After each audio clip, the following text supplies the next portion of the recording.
የጥቁር ገበያ ሐዋላ ምንዛሬና የባንኮች ምንዛሬ በየዕለቱ መቀያየሩን ተያይዞታል። በዛሬው ዕለት ደግሞ የጥቁር ገበያ ሐዋላው ምንዛሬ ከፍተኛ ጭማሪ አሳይቷል። ከትላንት ከነበረው አንጻር የባንኮችም የተወሰነ ጭማሪ እያሳየ ነው። አድማጭ ተመልካቾቻችን እንደምንቆያቸው የዛሬ ጥቅምት 13 2018 ዓ.ም ዕለታዊ የኢትዮጵያ ብር ከሌሎች ዓለም አቀፍ ገንዘቦች አንጻር ያለውን የጥቁር ገበያ ሐዋላ ምንዛሬና የባንኮች ምንዛሬ ለመመልከት መጥተናል። ያው በኦንላይን በቪዲዮ አሳያቸዋለሁ። ከዛም በተጨማሪ በትላንትናው ዕለት የኢትዮጵያ ብሔራዊ ባንክ ገዢ ዶክተር ኢዮብ መኮንን የሰጡት ከባድ የሆነ ማስጠንቀቂያ አለ። ማስጠንቀቂያው የሚመለከተው በጥቁር ገበያ ሐዋላ ምንዛሬ በመጠቀም ከውጭ ሀገራት ወደ ሀገራቸው ብር የሚልኩ ሰዎችን እንደዚሁም በጥቁር ገበያ በኩል ተልኮላቸው የሚቀበሉ ሰዎችን የሚመለከት ከባድ ማስጠንቀቂያ ሰጥተዋል። በዚህ ዝርዝር ውስጥ እንመለከተዋለን። አዲስ የሆናችሁ ሰብስክራይብ፣ ሌሎቻችሁም ላይክ እና ሼር በማድረግ አግዙን እያልኩ ወደ መጀመሪያው ፓርት ስመጣ በዛሬው ዕለት ዋና ዋና ገንዘቦች ካላቸው ምንዛሬ ከአሜሪካ ዶላር ስንጀምር አንድ የአሜሪካ ዶላር በዛሬው ዕለት በጥቁር ገበያው በ169 ብር ከ08 እየተመነዘረ የሚገኝ ሲሆን በባንክ ደግሞ በከፍተኛ ደረጃ ከሚመነዝሩ ባንኮች በቀዳሚነት ኦሮሚያ ኢንተርናሽናል ባንክ ላይ አንዱን የአሜሪካ ዶላር 150 ብር ከ40 እየመነዘሩ የሚገኝ ሲሆን መሸጫው ደግሞ 153 ከ41 ነው። እንደዚሁም ሂጅራ ባንክ ላይ አንዱን የአሜሪካ ዶላር 148 ከ47 እየመነዘሩ የሚገኝ ሲሆን በ148 ከ35 ይሸጣሉ። አቢሲኒያ ባንክ ላይም በ148 ከ35 እየመነዘሩ በ151 ከ31 ደግሞ በመሸጥ ላይ ይገኛሉ። ሌላኛው ገንዘብ ደግሞ ዩሮ ነው። አንድ ዩሮ በዛሬው ዕለት በጥቁር ገበያው 195 ብር ከ84 እየተመነዘረ የሚገኝ ሲሆን በባንክ ደግሞ በከፍተኛ ደረጃ ዩሮን ከሚመነዝሩ ባንኮች በቀዳሚነት ኦሮሚያ ኢንተርናሽናል ባንክ ላይ አንዱ ዩሮ 174 ብር ከ19 እየተመነዘረ የሚገኝ ሲሆን በ177 ብር ከ68 እየተሸጠ ደግሞ ይገኛል። ሌላ ገዳ ባንክ ላይ ደግሞ 173 ከ47 እየመነዘሩ በ176 ብር ከ94 ሲሸጡ አሃዱ ባንክ ላይም አንዱን ዩሮ 172 ከ45 እየመነዘሩ 175 ብር ከ90 በመሸጥ ላይ ይገኛሉ። ሌላኛው ገንዘብ ደግሞ ፓውንድ ስተርሊንግ ነው። አንድ ፓውንድ ስተርሊንግ በዛሬው ዕለት በጥቁር ገበያው 225 ብር ከ24 እየተመነዘረ የሚገኝ ሲሆን በባንክ ደግሞ በከፍተኛ ደረጃ ፓውንድ ስተርሊንግን ከሚመነዝሩ ባንኮች በቀዳሚነት የምናገኘው ኦሮሚያ ኢንተርናሽናል ባንክ ነው። ኦሮሚያ ኢንተርናሽናል ባንክ ላይ በዛሬው ዕለት አንድ ፓውንድ 200 ብር ከ42 እየተመነዘረ የሚገኝ ሲሆን መሸጫው ደግሞ 204 ብር ከ43 ነው። እንደዚሁም ዳሽን ባንክ ላይ አንዱን ፓውንድ 198 ብር ከ47 እየመነዘሩ የሚገኝ ሲሆን መሸጫው 202 ከ44 ነው። እንደዚሁም አቢሲኒያ ባንክ ላይ በ198 ብር ከ38 እየመነዘሩ በ202 ብር ከ35 በመሸጥ ላይ ይገኛሉ። ሌላኛው ገንዘብ ደግሞ ስዊዝ ፍራንክ ነው። አንድ ስዊዝ ፍራንክ በዛሬው ዕለት በጥቁር ገበያ 211 ብር ከ74 እየተመነዘረ የሚገኝ ሲሆን በባንክ ደግሞ በከፍተኛ ደረጃ ስዊዝ ፍራንክን ከሚመነዝሩ ባንኮች በቀዳሚነት የምናገኘው ኦሮሚያ ኢንተርናሽናል ባንክ ነው። ኦሮሚያ ኢንተርናሽናል ባንክ ላይ በዛሬው ዕለት አንድ ስዊዝ ፍራንክ 189 ከ91 እየተመነዘረ የሚገኝ ሲሆን በ193 ከ71 ደግሞ በመሸጥ ላይ ይገኛሉ። ሌላ ወጋገን ባንክ ላይ ደግሞ 185 ብር ከ63 እየመነዘሩ በ189 ከ34 ሲሸጡ አቢሲኒያ ባንክ ላይም አንዱን ስዊዝ ፍራንክ 185 ብር ከ45 እየመነዘሩ 189 ከ16 በመሸጥ ላይ ይገኛሉ። ሌላኛው ገንዘብ ደግሞ የአውስትራሊያ ዶላር ነው። አንድ የአውስትራሊያ ዶላር በዛሬው ዕለት በጥቁር ገበያው 109 ብር ከ90 እየተመነዘረ የሚገኝ ሲሆን በባንክ ደግሞ በከፍተኛ ደረጃ የአውስትራሊያ ዶላርን ከሚመነዝሩ ባንኮች በቀዳሚነት የምናገኘው ኦሮሚያ ኢንተርናሽናል ባንክ ነው። ኦሮሚያ ኢንተርናሽናል ባንክ ላይ በዛሬው ዕለት አንድ የአውስትራሊያ ዶላር 98 ብር ከ09 እየተመነዘረ የሚገኝ ሲሆን በ100 ብር ከ06 ደግሞ በመሸጥ ላይ ይገኛሉ። እንደዚሁም ልማት ባንክ ላይ 95 ብር ከ50 እየተመነዘረ 97 ብር ከ41 ሲሸጥ ንግድ ባንክ ላይ ደግሞ 93 ብር ከ48 እየመነዘሩ በ95 ብር ከ35 ደግሞ በመሸጥ ላይ ይገኛሉ። ሌላኛው ገንዘብ ደግሞ የካናዳ ዶላር ነው። አንድ የካናዳ ዶላር በዛሬው ዕለት በጥቁር ገበያው 120 ብር ከ74 እየተመነዘረ የሚገኝ ሲሆን በባንክ ደግሞ በከፍተኛ ደረጃ ከሚመነዝሩ ባንኮች በስክሪኑ ላይ እንደምትመለከቱት በቀዳሚነት የምናገኘው ኦሮሚያ ኢንተርናሽናል ባንክ ነው። ኦሮሚያ ኢንተርናሽናል ባንክ ላይ በዛሬው ዕለት አንድ የካናዳ ዶላር 107 ብር ከ76 ሲመነዘር መሸጫው 109 ብር ከ92 ነው። እንደዚሁም አዋሽ ባንክ ላይ 106 ብር ከ08 እየተመነዘረ በ108 ብር ከ20 ሲሸጥ አማራ ባንክ ላይ በ105 ብር ከ57 እየተመነዘረ በ107 ብር ከ68 በመሸጥ ላይ ይገኛል። ሌላኛው ገንዘብ ደግሞ የስዊድን ክሮና ነው። አንድ ክሮና በዛሬው ዕለት በጥቁር ገበያው 17 ብር ከ93 እየተመነዘረ የሚገኝ ሲሆን በባንክ ደግሞ በከፍተኛ ደረጃ ስዊድን ክሮናን ከሚመነዝሩ ባንኮች በቀዳሚነት የምናገኘው ኦሮሚያ ባንክ ነው።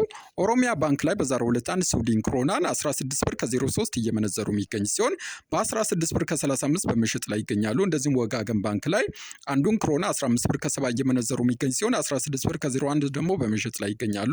አቢሲኒያ ባንክ ላይም 16 ብር ከ68 እየመነዘሩ 16 ብር በመሸጥ ላይ ይገኛሉ። ሌላኛው ወደ ዢያ ደግሞ ስንገባ በቀዳሚነት የምናገኘው የቻይና ዩዋን ነው። አንድ የቻይና ዩዋን በዛሬው ዕለት በጥቁር ገበያው 23 ብር ከ73 ሲመነዘር በባንክ ደግሞ በከፍተኛ ደረጃ የቻይና ዩዋንን ከሚመነዝሩ ባንኮች ኦሮሚያ ኢንተርናሽናል ባንክ ላይ አንዱ የቻይና ዩዋን 21 ብር ከ23 ሲመነዘር መሸጫው ደግሞ 21 ብር ከ65 ነው። እንደዚሁም ብርሃን ባንክ ላይ 20 ብር ከ78 እየተመነዘረ የሚገኝ ሲሆን መሸጫው 21 ብር ከ20 ነው። እንደዚሁም ወጋገን ባንክ ላይ 20 ብር ከ77 እየመነዘሩ በ21 ብር ከ19 በመሸጥ ላይ ይገኛሉ። ሌላኛው ገንዘብ ደግሞ ኩዌት ዲናር ነው። አንድ ኩዌት ዲናር በዛሬው ዕለት በጥቁር ገበያው 551 ብር ከ86 ሲመነዘር በባንክ ደግሞ በከፍተኛ ደረጃ ከሚመነዝሩ ባንኮች በቀዳሚነት የምናገኘው ኦሮሚያ ኢንተርናሽናል ባንክ ነው። ኦሮሚያ ኢንተርናሽናል ባንክ ላይ በዛሬው ዕለት አንድ የኩዌት ዲናር 493 ብር ከ34 እየተመነዘረ የሚገኝ ሲሆን 503 ብር ከ20 ደግሞ በመሸጥ ላይ ይገኛል። እንደዚሁም ልማት ባንክ ላይ 480 ብር ከ29 እየተመነዘረ 489 ከ90 ሲሸጥ፣ ንግድ ባንክ ላይም 469 ከ65 እየመነዘሩ 479 ከ05 በመሸጥ ላይ ይገኛሉ። ሌላኛው ገንዘብ ደግሞ የአረብ ኤሚሬት ድርሃም ነው። አንድ ድርሃም በዛሬው ዕለት በጥቁር ገበያው 46 ብር ከ03 ሲመነዘር በባንክ ደግሞ በከፍተኛ ከሚመነዝሩ ባንኮች በቀዳሚነት ሂጅራ ባንክ ላይ በዛሬው ዕለት አንድ ድርሃም 43 ብር ከ78 ሲመነዘር መሸጫው 44 ብር ከ65 ነው። እንደዚሁም አዋሽ ባንክ ላይ 43 ብር ከ33 እየመነዘሩ የሚገኝ ሲሆን መሸጫው 44 ብር ከ20 ነው። ኦሮሚያ ኢንተርናሽናል ባንክ ላይ ደግሞ 41 ብር ከ15 እየመነዘሩ 41 ብር ከ97 በመሸጥ ላይ ይገኛሉ። ሌላኛው ገንዘብ ደግሞ የሳውዲ ሪያል ነው። አንድ ሪያል በዛሬው ዕለት በጥቁር ገበያው 45 ብር ከ01 ሲመነዘር በባንክ ደግሞ በከፍተኛ ደረጃ ከሚመነዝሩት ቀዳሚነት የምናገኘው አዋሽ ባንክ ነው። አዋሽ ባንክ ላይ በዛሬው ዕለት አንድ የሳውዲ ሪያል 42 ብር ከ40 እየተመነዘረ የሚገኝ ሲሆን መሸጫው 43 ብር ከ25 ነው። እንደዚሁም ሂጅራ ባንክ ላይ 42 ብር ከ35 እየተመነዘረ የሚገኝ ሲሆን በ43 ብር ከ19 ደግሞ በመሸጥ ላይ ይገኛል። ኦሮሚያ ኢንተርናሽናል ባንክ ላይ 40 ብር ከ30 እየተመነዘረ 41 ብር ከ10 በመሸጥ ላይ ይገኛል። ሌላኛው ገንዘብ ደግሞ የኳታር ሪያል ነው። አንድ የኳታር ሪያል በዛሬው ዕለት በጥቁር ገበያው 45 ብር ከ90 ሲመነዘር በባንክ ደግሞ 40 ብር ከ10 ሳንቲም እየመነዘሩት ይገኛሉ። የባህሬን ዲናርን ደግሞ ስንመለከት አንድ የባህሬን ዲናር በዛሬው ዕለት በጥቁር ገበያው 448 ብር ከ89 ሲመነዘር በባንክ ደግሞ 394 ብር ከ15 ሳንቲም እየመነዘሩት ይገኛሉ። የጆርዳን ዲናርን ደግሞ ስናይ አንድ የጆርዳን ዲናር በዛሬው ዕለት በጥቁር ገበያው 238 ብር ከ39 ሲመነዘር በባንክ ደግሞ በ209 ብር ከ18 ሳንቲም በመመንዘር ላይ ይገኛል። የኦማን ሪያልን ደግሞ ስናይ አንድ ኦማን ሪያል በዛሬው ዕለት በጥቁር ገበያው 439 ብር ከ62 እየተመነዘረ የሚገኝ ሲሆን በባንክ ደግሞ 390 ብር ከ25 እየመነዘሩት ይገኛሉ። የቱርክ ሊሬን ደግሞ ስናይ አንድ የቱርክ ሊሬ በዛሬው ዕለት በጥቁር ገበያው 4 ብር ከ02 ሲመነዘር በባንክ ደግሞ 3 ብር ከ48 ሳንቲም እየመነዘሩት ይገኛሉ። የመን ሪያልን ደግሞ ስናይ አንድ የመን ሪያል በዛሬው ዕለት በጥቁር ገበያው በ0.70 ሳንቲም ሲመነዘር በባንክ ደግሞ በ0.60 ሳንቲም እየመነዘሩት ይገኛሉ።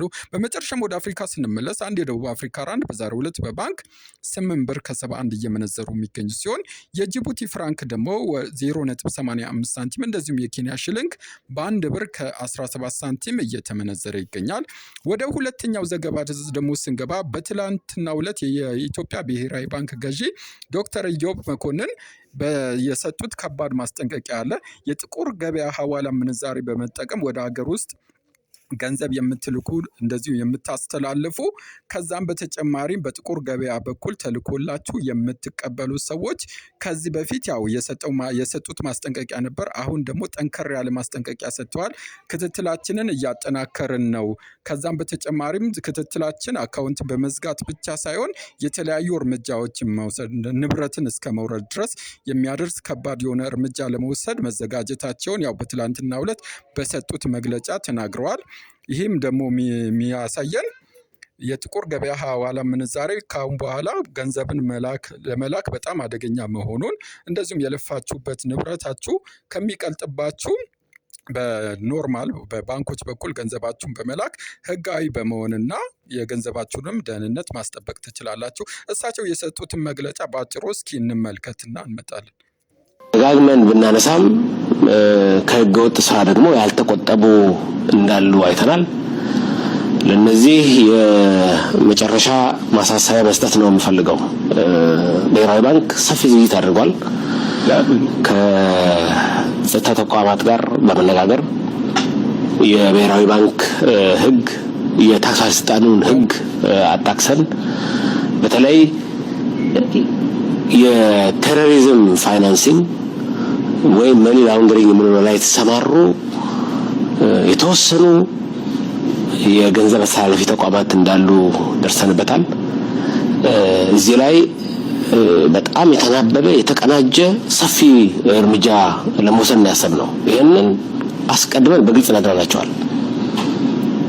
እዚህ ላይ የተሰማሩ ሐዋላ አስተላላፊዎች ይህ የመጨረሻ ማሳሰቢያ መሆኑን አውቀው ጥንቃቄ እንዲያደርጉ አበክሬ ማሳሰብ እፈልጋለሁ። የብሔራዊ ባንክ የኢትዮጵያ መንግስት ማንኛውንም እርምጃ ከመውሰድ የሚቆጠብ አይሆንም። አካውንት በመዝጋት ብቻ የሚመልስ ነገር እንዳልሆነም በግልጽ ማንሳት እፈልጋለሁ። ተቀባዮቹንም ያካተተ ላኪዎቹንም ያካተተ ሰፊ የማጥራት ስራ ሰርተናል። ወደ ተቀናጀ እርምጃ እየገባን ነው። ስለዚህ ገንዘብ በእነዚህ ህገወጥ ተቋማት በኩል የሚልኩ ዜጎቻችንም ከዚህ እንዲቆጠቡ ማሳሰብ እፈልጋለሁ። ከነዚህ ጋር የሚሰሩ በተለያየ የንግድ ስራ ላይ ተሰማሩ አስመጪና ላኪዎችም ከዚህ ስራ እንዲቆጠቡ ማሳሰብ እፈልጋለሁ። የምንወስደው እርምጃ የማያዳግም የኢትዮጵያን ህግ የጠበቀ የዓለም አቀፍ ህግን የጠበቀ የተናበበ እርምጃ ስለሚሆን አስፈላጊው ጥንቃቄ እንዲደረግ ማሳሰብ እፈልጋለሁ። መግለጫውን እንደሰማነው ነው። ስለዚህ ገንዘባችሁን በጥቁር ገበያ በኩል የምትልኩ ሰዎች ከፍተኛ ጥንቃቄ ማድረግ አለባችሁ። ከቻላችሁ በህጋዊ መንገድ ብትልኩ ለገንዘባችሁም ደህንነት፣ ላለመበላትም፣ ልፋታችሁንም ከንቱ እንዳይሆን እንደዚሁም ደግሞ ንብረታችሁንም ለመጠበቅ ይጠቅማል እያልኩ የዛሬን ጨረስኩ። ላይክና ሰብስክራይብ አይረሳቸው።